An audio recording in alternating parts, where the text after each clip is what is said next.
Hello everyone. Do you have the proper tools to change a flat tire? Do you even know how to change a flat tire? Do you know how to put the spare tire on? According to Spectre, 22% of Americans don't know how to put the spare tire on and even take off this flat tire. Many people have roadside assistance. I myself do, but I'm the type of person who would like to know how to do it and save myself a little extra money. So I am here today to show you how to successfully take off a flat tire and put the spare tire on. With that being said, I will first off start by talking about the tools that will be needed for this. Secondly, I will tell you how to step by step take the flat tire off and step by step to put on the spare tire. And I will tell you approximately how many miles you can drive with the spare tire and where you can get the spare tire and flat tire fixed, and maybe they can even replace it, the spare tire, and put the new flat tire back on. With that being said, let me explain the tools that need to be used for this procedure.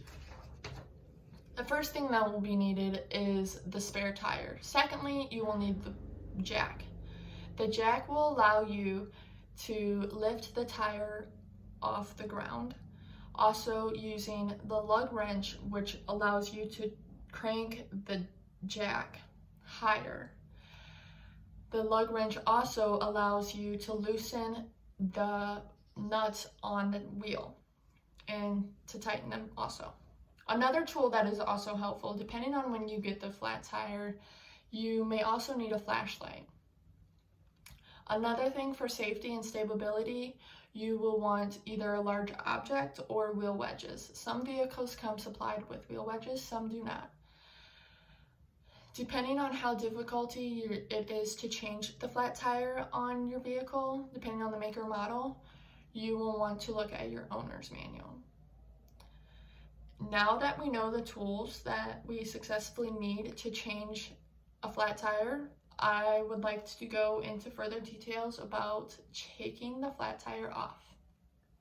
With that being said, the first thing you would want to do is slow your vehicle down once you get the flat tire, pull over on a flat surface, make sure you're off the road a little bit, shut your engine off, apply the emergency brake, put your hazards on, then you can successfully get out of your vehicle and grab your tools that are successfully needed for this.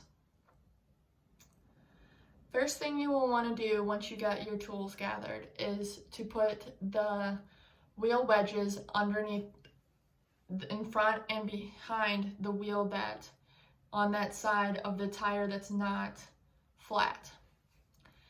Then you will want to grab the jack and put that in the right location, and with that being said, you will put that in the pinch weld, and there's usually an arrow by the frame that indicates where the jack needs to be located.